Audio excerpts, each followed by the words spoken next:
مسیحا کی موت قسط نمبر 1۔ رات کے 12:30 بجے کانسٹیبل نے مجھے گھر آ کر جگایا اور بتایا کہ فلاں علاقے میں ایک مسلمان ڈاکٹر قتل ہو گیا ہے اور اس کی بیوی نے ٹیلی فون سے اطلاع دی ہے۔ یہ بڑے اچھے مکانوں اور کوٹھیوں کا علاقہ تھا۔ وہاں امیر کبیر، اچھے رتبوں اور بہتر حیثیت والے لوگ رہتے تھے۔ تھانے جا کر میں نے ایک ہیڈ کانسٹیبل اور 3 کانسٹیبلوں کو ساتھ لیا اور سائیکلوں پر جائے واردات پر پہنچے۔ یہ کوٹھی کی طرز کا چھوٹا سا مکان تھا۔ اس کا گیٹ تھا، مختصر سا لان تھا اور آگے برآمدہ تھا۔ برآمدے میں 2 آدمی کھڑے تھے۔ وہ سلیپنگ سوٹ اور گاؤن پہنے ہوئے تھے۔ میں برآمدے میں پہنچا تو اندر سے ایک بڑی خوبصورت عورت نکلی۔ اس کی عمر 25 سال سے کچھ کم ہی تھی، زیادہ نہیں ہوگی۔ میں نے اس میں ایک بات فوراً نوٹ کر لی کہ اس نے جو کپڑے پہن رکھے تھے ان سے پتہ چلتا تھا کہ وہ سوئی نہیں تھی بلکہ کہیں سے آئی تھی یا کہیں جا رہی تھی۔ بڑے قیمتی کپڑے تھے۔ اس نے بڑا شوق میک اپ کر رکھا تھا اور اس کے پاؤں میں گھر میں پہننے والی چپل نہیں، اونچی ایڑی والی سینڈل تھی۔ اس نے اپنا تعارف کروایا۔ وہ مقتول ڈاکٹر کی بیوی تھی۔ 2 آدمی جو وہاں کھڑے تھے ساتھ والی کوٹھیوں میں رہتے تھے۔ انہیں مقتول کی بیوی نے، جسے میں اصلی نام کی بجائے آصفہ کہوں گا، جگایا اور ان میں سے ایک کے گھر سے تھانے فون کیا تھا۔ وہ مجھے اندر لے گئے۔ ڈاکٹر مقتول اصلی نام کی بجائے راحت بیگ کی لاش ڈرائنگ روم میں فرش پر پڑی تھی۔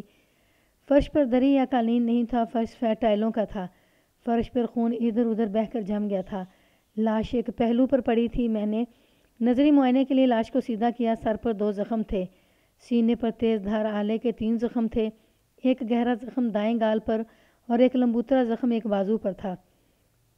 میں نے سب کو پیچھے رہنے کا کہہ دیا تھا۔ لاش کے ارد گرد ولائتی شراب کی بوتل کے ٹکڑے بکھرے ہوئے تھے۔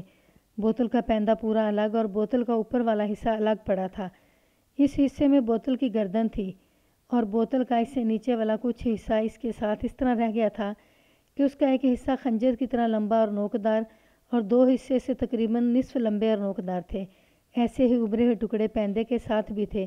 یوں سمجھ لے کہ بوتل درمیان سے ٹوٹی ہوئی تھی۔ میں نے اپنے تجربے کے مطابق دیکھا۔ میرا قیاس یہ تھا کہ مقتول کے سر پر بوتل سے ضربیں لگائی گئی ہیں۔ سر پر 2 زخموں کے علاوہ 2 چوٹیں بھی تھیں۔ وہاں سوجن کا ابھار تھا۔ بوتل ٹوٹ گئی ہوگی۔ اوپر والا حصہ قاتل کے ہاتھ میں رہا۔ اس نے دیکھا کہ یہ حصہ 3 شاخہ خنجر بن گیا ہے تو اس نے یہ خنجر کی طرح مقتول کو نوک کی طرف سے مارا۔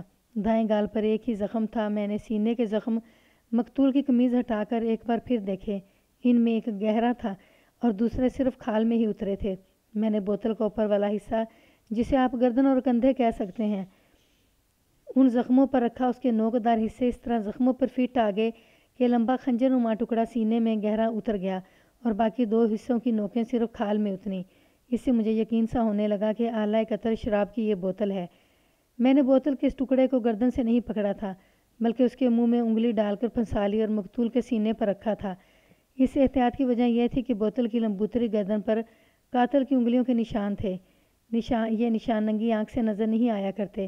یہ فنگر پرنٹ بیورو میں دیکھ کر خاص قسم کے کاغذ پر اتار لیے جاتے ہیں۔ انگلیوں کے نشانات کے لیے مجھے 2 چیزیں اور نظر آئیں۔ یہ 2 گلاس تھے جو صوفے کے سامنے پڑی ہوئی تپائی پر رکھے تھے۔ ایک میں کوئی 2 گھونٹ اور دوسرے میں چند قطرے شراب باقی تھی۔ ایک پلیٹ میں بچے ہوئے 3-4 کباب اور 3-4 تکے تھے۔ یہ ثبوت تھا کہ مقتول شراب پیتا تھا اور شراب پینے والے آدمی 2 تھے۔ میں نے دونوں گلاس کناروں سے پکڑ کر الگ کر لیے۔ ان میں سے شراب گرا دی۔ گلاسوں پر بھی انگلیوں کے نشانات کی موجودگی لازمی تھی۔ فرش پر پڑی ہوئی ایک چیز اور مل گئی جو ان وارداتوں کی جگہ پر اکثر ملا کرتی ہے جن وارداتوں میں عورت مجرم یا مظلوم کی حیثیت سے موجود ہوتی ہے۔ یہ تھے چوڑیوں کے ٹکڑے۔ 2-3 ٹکڑے خون میں پڑے تھے اور باقی خون سے باہر تھے۔ میں نے یہ اکٹھے کر لیے۔ میں لاش کے ارد گرد اور کمرے میں کوئی اور سراغ تلاش کرنے لگا۔ آصفہ اور اس کے پڑوسی دروازے میں کھڑے تھے۔ سوات والے کمرے میں ٹیلی فون دیکھیں، آصفہ نے کہا۔ اس کی تار نکلی ہوئی ہے اور فون فرش پر پڑا ہے۔ میں ساتھ والے کمرے میں گیا۔ یہ دفتر کی قسم کا کمرہ تھا۔ ریکوں میں کتابیں پڑی تھیں۔ ایک دیوار کے ساتھ میز تھی اور کمرے میں 4-5 کرسیاں تھیں۔ میز کے قریب فرش پر ٹیلی فون کا ریسیور پڑا تھا۔ ٹیلی فون سیٹ ریسیور سے ذرا ہٹ کر فرش پر گرا ہوا تھا۔ ریسیور کے ساتھ تار تھی جو سیٹ میں سے نکلی ہوئی تھی۔ میرے سامنے سوال یہ آیا کہ قاتل یا قاتلوں نے اگر ٹیلی فون اس لیے کاٹا تھا کہ اس گھر والے واردات کے دوران پولیس یا کسی اور کو مدد کے لیے نہ بلا سکیں تو ریسیور اور سیٹ کی تار الگ کر دیتے جس طرح کی ہوئی تھی۔ سیٹ اور ریسیور کو فرش پر پھینکنے کی کیا ضرورت تھی؟ مجھے اس سوال کا جواب نہیں مل رہا تھا۔ میں نے سٹ اور ریسیور کو احتیاط سے اٹھا کر الگ رکھ لیا۔ ان پر بھی انگلیوں کے نشان لازمی تھے۔ لاش کو پوسٹ مارٹم کے لیے بھجوانے کا انتظام کیا۔ مقتول کے دونوں پڑوسیوں سے کہا کہ وہ برآمدے میں بیٹھیں۔ میں نے مقتول کی بیوی سے کہا کہ وہ اپنے گھر کو اچھی طرح دیکھ کر بتائے کہ چوری تو نہیں ہوئی۔ اس نے مجھے کہا کہ میں اس کے ساتھ رہوں کیونکہ وہ دوسرے کمروں میں اکیلے جاتے ڈرتی تھی۔ میں اس کے ساتھ رہا۔ اس نے ایک کمرے میں جا کر 2 اٹیچی کیس کھولے اور ان میں جو کپڑے تھے ان کے نیچے سے زیورات کے ڈبے نکالے۔ کچھ زیور اس نے پہنا ہوا تھا، باقی زیورات ڈبوں میں موجود تھے۔ آصفہ نے سارا گھر اچھی طرح دیکھ لیا، کاغذات بھی دیکھے اور یقین سے مجھے بتایا کہ کوئی چیز چوری نہیں ہوئی۔ اس سے یہ ظاہر ہوا کہ قتل چوری کی نیت سے نہیں ہوا۔ پھر قتل کا باعث کیا تھا؟ باعث وہ عورت تھی جس کی چوڑیوں کے ٹکڑے جائے واردات سے ملے تھے۔ مجھے اس عورت کا سراغ لگانا تھا۔ آصفہ جب مجھے اپنے ساتھ لیے کمروں میں گئی تھی تو میں نے اس کی چوڑیاں دیکھی تھیں اور اس کی نظر بچا کر ٹوٹی ہوئی چوڑیوں کے بڑے ٹکڑے دیکھے تھے۔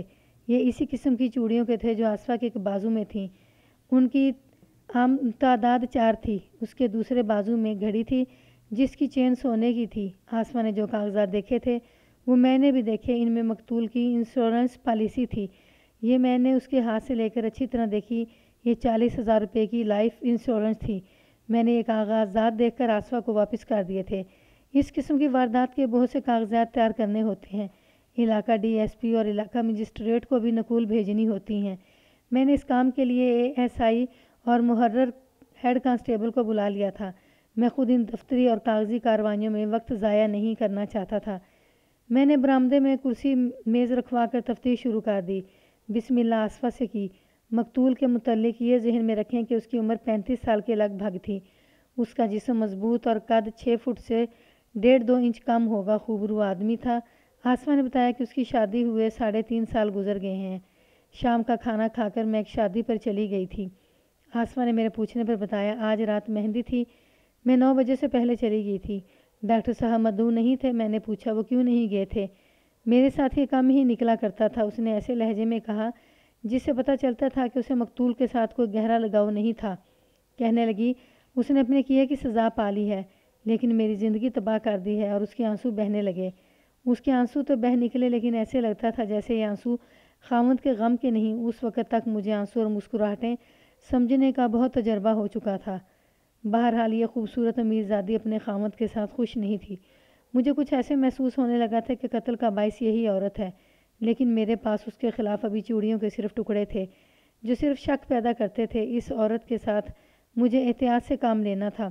معلوم ہوتا ہے ڈاکٹر صاحب کے ساتھ آپ کی زندگی اچھی نہیں گزری، میں نے کہا اور پوچھا آپ نے یہ کیوں کہا ہے کہ اس نے اپنے کیے کی سزا پا لی ہے؟ ڈاکٹر صاحب کیا کرتے تھے؟ مسلمان ہو کر یہ شخص شراب پیتا تھا، اس نے کہا، عورتوں کے ساتھ گھومتا پھرتا تھا، اس کے کلینک میں عورتیں بھی آتی تھیں، اسے جو اچھی لگتی تھی اسے اپنے پاس بٹھائے رکھتا تھا۔ آج رات یہ اس لیے میرے ساتھ نہیں گیا تھا کہ اس نے کسی عورت سے ملاقات کرنی ہوگی، وہ عورت آئی ہوگی اور اس کے پیچھے پیچھے اس کا خاوند آ گیا ہوگا۔ وہ ہمارے ڈاکٹر صاحب کو قتل کر کے اپنی بیوی کو لے گیا۔ آپ کو معلوم ہوگا کہ وہ کون سی عورت ہے جس کے ساتھ آپ کے خاوند کی دوستی ہوگی؟ میں کسی ایک عورت کا نام نہیں بتا سکتی، آصفہ نے جواب دیا۔ کیا آپ کا خاوند آپ کا رشتہ دار تھا یا برادری کا تھا؟ نہیں صاحب، اس نے جواب دیا، ہماری برادری تو نوابوں کی برادری ہے۔ یہ تو میرے والد صاحب کی غلطی تھی کہ انہوں نے میرے لیے اس شخص کو پسند کر لیا تھا۔ یہ پنجاب کے کسی گاؤں کا رہنے والا تھا۔ اس نے مجھے خود سنایا تھا کہ یہ کسانوں کے گھر کا لڑکا تھا۔ اس کا باپ اسے 10 جماعتیں پڑھانے کی بھی ہمت نہیں رکھتا تھا۔ اس نے محنت مزدوری کر کے اپنی تعلیم کے اخراجات پورے کیے تھے اور ادھر ادھر نوکریاں کر کے FSC کیا، اور اسی طرح اس نے فاقے کر کے MBBS کر لیا۔ پھر اس نے 3 سال کسی سرکاری ہسپتال میں ملازمت کی، پھر اپنا کلینک کھول لیا۔ یہ محنت کا عادی تھا، اس لیے اس نے مریضوں میں مقبولیت حاصل کر لی۔ جب سے جنگ شروع ہوئی ہے اسے پارٹ ٹائم نوکری بھی مل گئی تھی۔ ہر روز صرف 3 گھنٹے فوج کے بھرتی دفتر میں جاتا تھا۔ بھرتی عام ہو گئی ہے، جنہیں فوج میں لے لیا جاتا تھا یہ ان کا ڈاکٹری معائنہ کرتا تھا۔ اس کا مطلب یہ ہوا کہ مقتول بڑی سخت جدوجہد کر کے اس حیثیت تک پہنچا تھا۔ میں نے کہا ایسے آدمی تو قابل قدر ہوتے ہیں، مگر یہ شخص تنگ نظر تھا۔ آصفہ نے کہا یہ دیہات میں پل کر جوان ہوا اور اس نے غربت میں جدوجہد کی۔ اسے معلوم ہی نہیں تھا کہ امیر اور اونچی حیثیت کے لوگوں کی سوسائٹی میں کس طرح اٹھا بیٹھا جاتا ہے۔ اس کے پاس پیسہ آیا تو یہ غلط راستے پر چل پڑا۔ کیا یہ آپ پر سختی کرتا تھا؟ میں نے پوچھا۔ کیا اس نے آپ پر یہ پابندیاں بھی عائد کر رکھی تھیں؟ کچھ ایسی ہی بات تھی، اس نے جواب دیا۔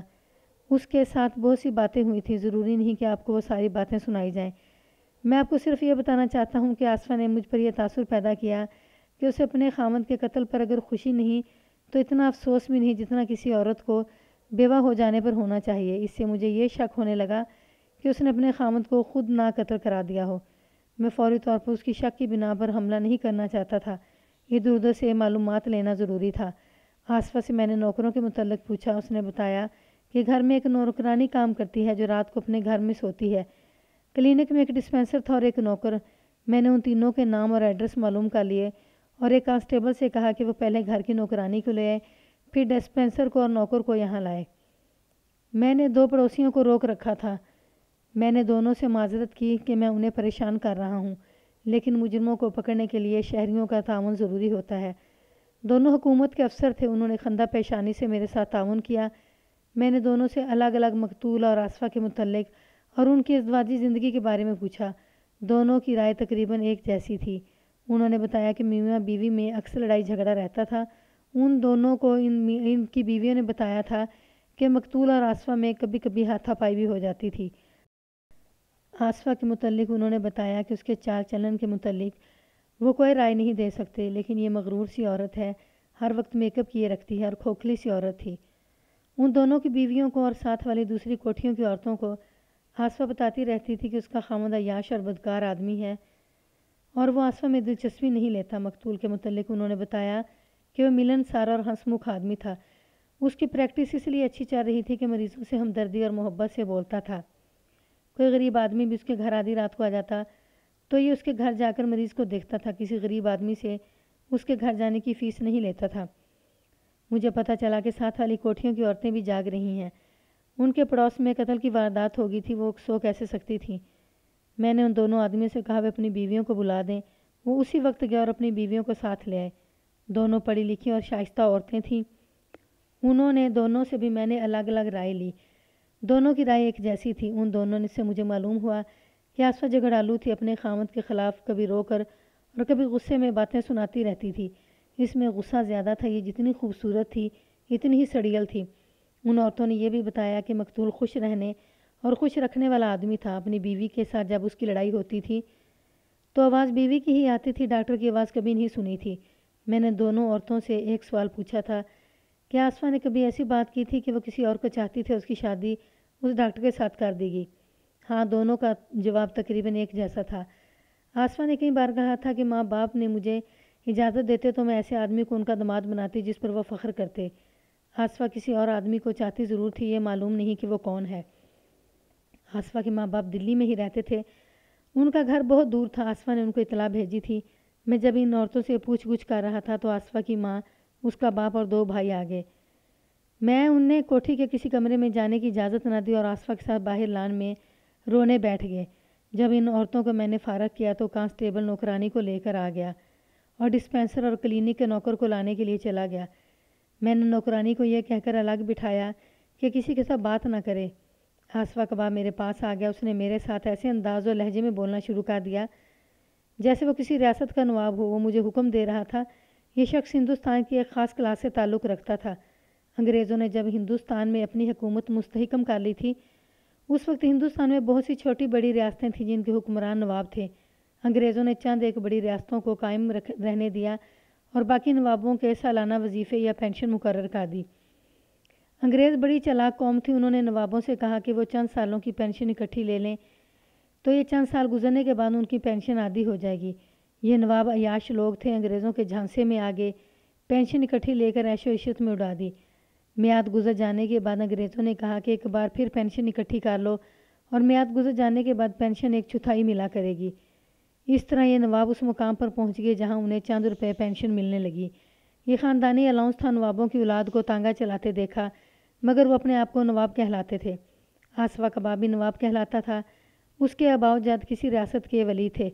مجھے معلوم ہو گیا تھا اس کے خامد کی کچھ جائیداد محفوظ رہ گئی تھی۔ اب اس کے 2 بیٹوں نے کاروبار شروع کر دیا تھا۔ ان لوگوں کی مالی پوزیشن اچھی تھی، لیکن آصفہ کے باپ اور اس کی ماں کا دماغ اچھا نہیں تھا۔ وہ اپنے آپ کو نواب اور غالباً والی دلی سمجھتے تھے۔ نواب صاحب، میں نے اسے اپنے پاس بٹھا کر کہا، میں یہاں ایک الٹی بات دیکھ رہا ہوں۔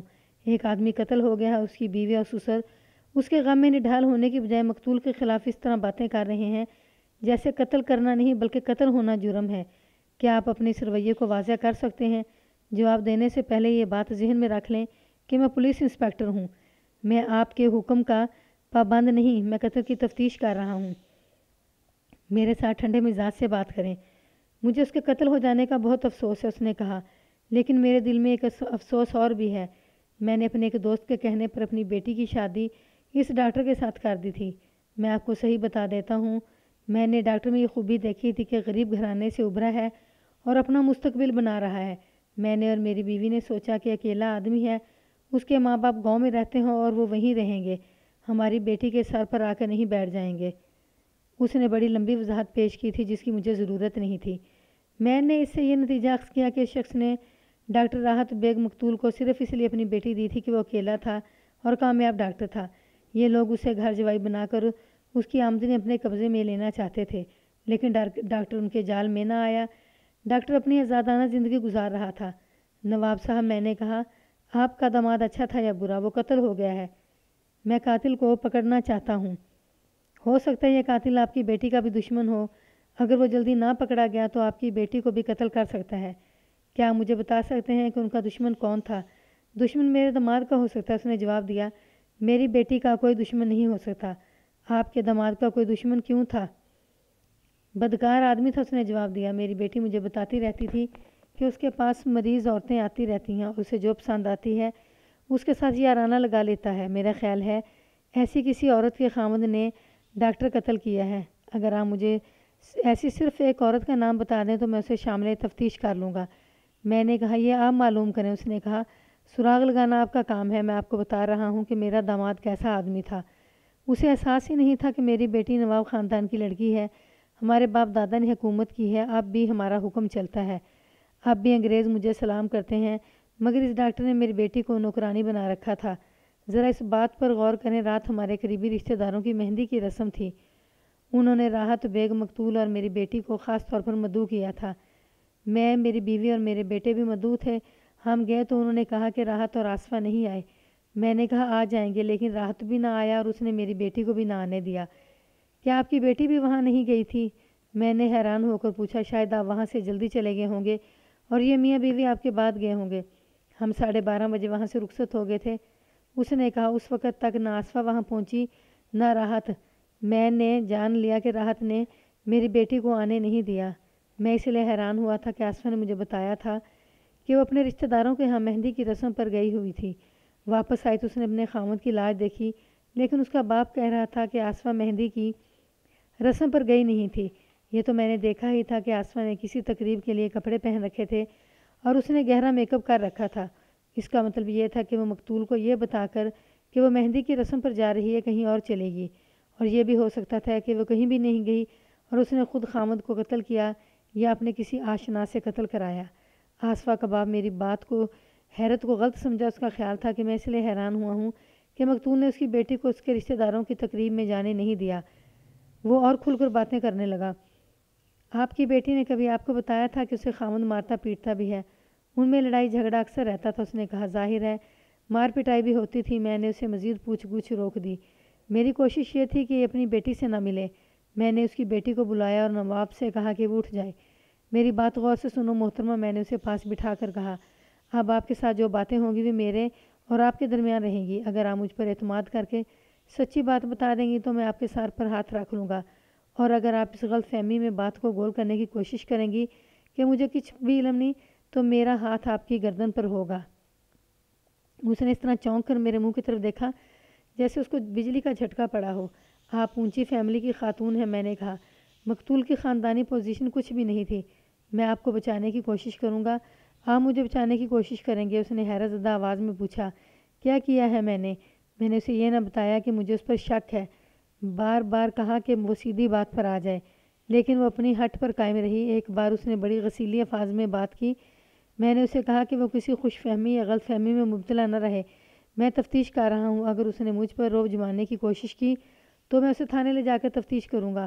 اس سے اس کا غصہ ٹھنڈا پڑ گیا۔ مجھے صرف ایک بات کا جواب دے دیں، میں نے کہا، اور مجھے مطمئن کر کے مجھ سے آزاد ہو جائیں۔ صرف یہ بتا دیں کہ رات کو آپ کہاں گئی تھیں؟ اب اس کے چہرے پر گھبراہٹ نظر آنے لگی اس نے اس طرح ادھر ادھر دیکھا جیسے بھاگنے کا راستہ دیکھ رہی ہو۔ میں نے آپ کو بتایا تھا کہ مہندی کی میں تقریب میں گئی تھی، اس نے کہا۔ اب آپ یہ بھی واضح کریں کہ آپ نے یہ جھوٹ کیوں بولا ہے؟ میں نے کہا میں نے بہت کوشش کی ہے کہ آپ اصل بات پر آ جائیں، لیکن آپ کو اپنی عزت کا کوئی خیال نہیں۔ آپ یہ چاہتی ہیں کہ میں آپ کے رشتہ داروں کو یہاں بلا کر آپ کے سامنے کہلواؤں کہ آپ وہاں نہیں گئی تھیں۔ انسپیکٹر صاحب، اس نے کچھ دیر سوچ کر کہا، فرض کر لیں کہ میں وہاں نہیں گئی تھی، اس سے میرے خاوند کے قتل کا کیا تعلق ہو سکتا ہے؟ تعلق یہ ہو سکتا ہے کہ آپ گھر میں موجود تھے اور آپ کا خاوند آپ کے سامنے قتل ہوا ہے۔ میں نے کہا آپ کہیں بھی نہیں گئی تھیں۔ میں آپ کو ایک موقع اور دیتا ہوں، مجھے بتائیں کہ آپ نے جھوٹ کیوں بولا ہے؟ آپ نہیں بتائیں گی تو میں آپ کو تھانے لے جاؤں گا۔ وہ سوچ میں پڑ گئی، پھر اس نے سر جھکا لیا۔ مجھے ایسا جواب چاہیے جو مجھے مطمئن کر دے۔ میں نے کہا آپ نے کہا تھا کہ آپ کو میری عزت کا بہت خیال ہے۔ اس نے کہا میں نے آپ کو سچی بات بتا دیتی ہوں اور آپ سے درخواست کرتی ہوں کہ میرا پردہ نہ اٹھائیں۔ میرے والد صاحب کو پتہ نہیں چلنا چاہیے کہ میں رات کہاں گئی تھی۔ میں نے اسے یقین دلایا کہ میں اس کا پردہ رکھوں گا۔ میں نے اپنے خاوند کو بتایا تھا کہ میں مہندی کی رسم پر جا رہی ہوں، اس نے کہا، لیکن میں اپنے ایک دوست کے گھر چلی گئی تھی۔